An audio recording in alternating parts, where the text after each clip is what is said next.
Isa sa mahahalagang pundasyon ng isang bansa ay ang kasaysayan nito. Ayon nga kay Gat Jose Rizal, upang masabi ng bawat individual na minamahal niya ang kanyang bayang kinagisnan, ay dapat lamang na alamin nito at pagyamanin ang kultura at kasaysayan ng isang bansa. Base sa aming obserbasyon, hindi na masyadong nabibigyan ng sapat na atensyon ng karamihan, lalo na ang kasalukuyang henerasyon. Kung kaya't kami ay gumawa ng isang dokumentasyon na pinamagatang Tiping Saksi, na may layunin na muling ipamulat sa bawat individual ang kahalagahan ng kasaysayan. At upang makatulong sa aming layunin, kinapanayam namin si Ginang Gloria Esguerra Melencio, isang historian by vocation at journalist by profession.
Bilang pinakamalaking park sa Timog Silangang Asa na may sukat na 58 hektarya at matatagpuan sa sentro ng Manila.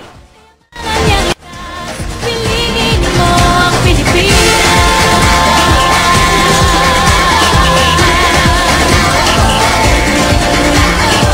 Kasayahang di mapatid. Ang bintang sa kanya na siya ang utak ng rebellion at sedisyon. Ganun pa man, ibinaba yung hatol, kamatayan sa pamamagitan ng pagbaril dito sa Bagong Bayan. Noong panahon ni Dr. Cesar, ang tawag dito ay Bagong Bayan, hindi siya sa palagay ng kahilingan. Sinubutan ng komandante ang kanyang espada, sabay biglas ng katalang. Preparen, apunten, fuego!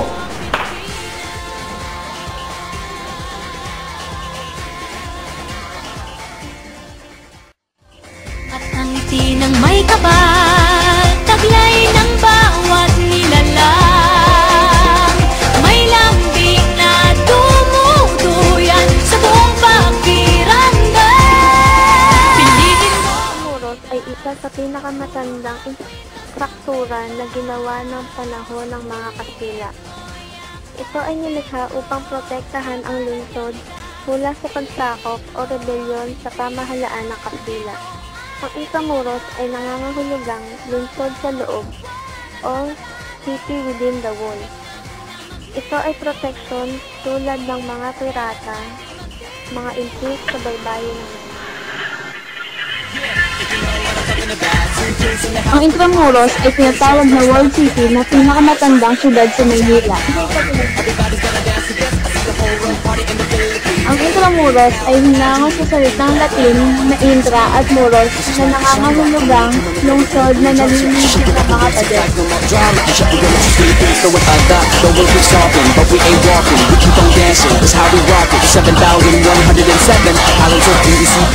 Pilingin mo rin ang Pilipinas. Pilingin mo rin ang Pilipinas. Pilingin mo rin ang Pilipinas. Pilingin mo rin ang Pilipinas. Pilingin mo rin ang Pilipinas. Kapulo ang kwintas ng pera. Pilingin mo yung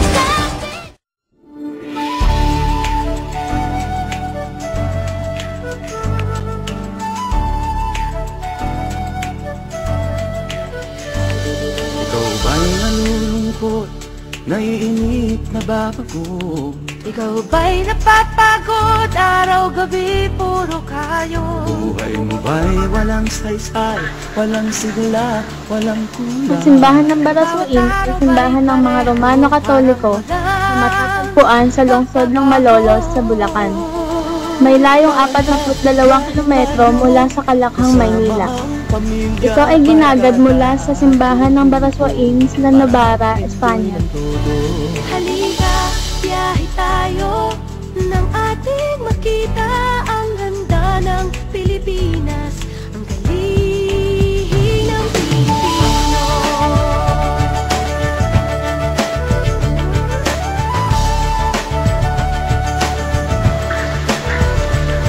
Napasal ka na ba? Ang simbahang ito ay itinatag ng mga misyonerong Agustin noong 1859. Nagsilbi rin itong lugar ng pagtitipon ng Kongreso ng Malolos na unang Kongreso ng Pilipinas. Ang mga binta ng Zamboanga, Bulkang Tal, Bulkang Mayon, Beach ng Boracay at La Union. Tara na, biyahe tayo mula Basco hanggang Ulo. At ang pagkakatatag ng kauna-unahang republika at pagtatalaga kay Aguinaldo bilang Pangulo ng Pilipinas. Tayo nang ating makita ang ganda ng Pilipinas, ang galing ng Pilipinas. From city to city, 7,100 plus islas sa mahal kong Pilipinas. Luzon, Visayas, Mindanao ating puntahan. Huwag maging dayuhan sa sariling bayan. Nasubukan mo na ba mag-rapid sa pagsanghahan? mag-diving sa Anilaw, mag-surfing sa Siargao. Natikman mo na ba ang sisig ng Pampanga? Ang Davao, kamusta Gupa? Ang simbahang ito ay sumisimbolo sa dalawang gusaling makasaysayang. Ang simbahang kumbentong complex na kinikilingan ng mga misyonerong Espanyol. Ating mga kababayan, halika, biyahe tayo nang ating makita ang ganda ng Pilipinas, ang galing ng Pilipino. Nakisaya ka na ba sa pahiyas at maskara? Moriones at ati-atihan, sinulog at kadalawan. Namyesta ka na ba sa Penetrancia, sa Naga? Ang Kawit Cavite ay tinatawag dati na Cavite El Dios. Dito rin pinanganak at lumaki si Emilio Aguinaldo. Ang bahay na ito ay dinisenyo mismo ni General Aguinaldo.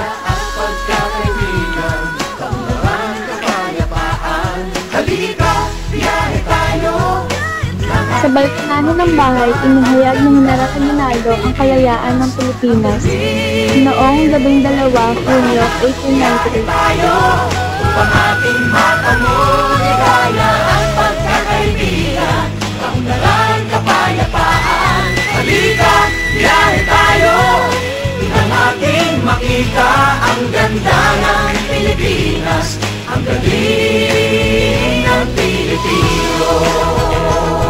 Halika, biyahe tayo.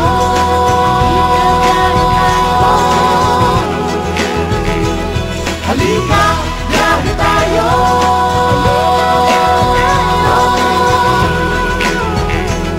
Halika, biyahe tayo. Halika, biyahe tayo.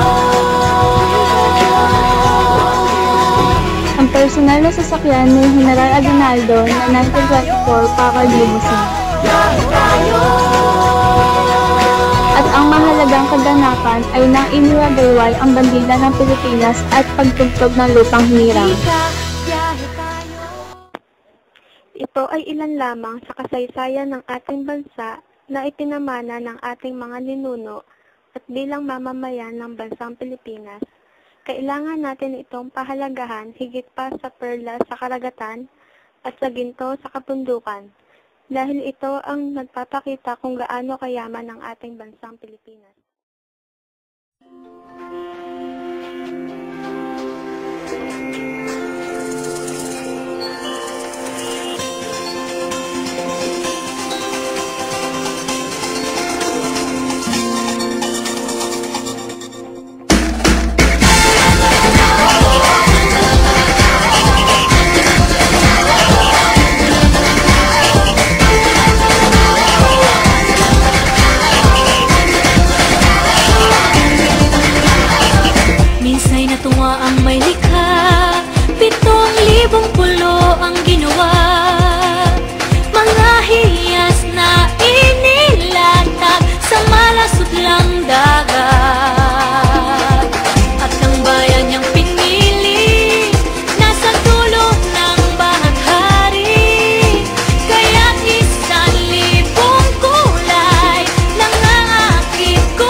samba coming into Manila with the hit and drums. Yeah, she shake it up and dance it like no more drama. You shut the door, she's Philippines, throw it out that. The world keeps talking, but we ain't walking. We keep on dancing, that's how we rock it. 7,100 pieces of heaven. Pinili mo ng Pilipinas.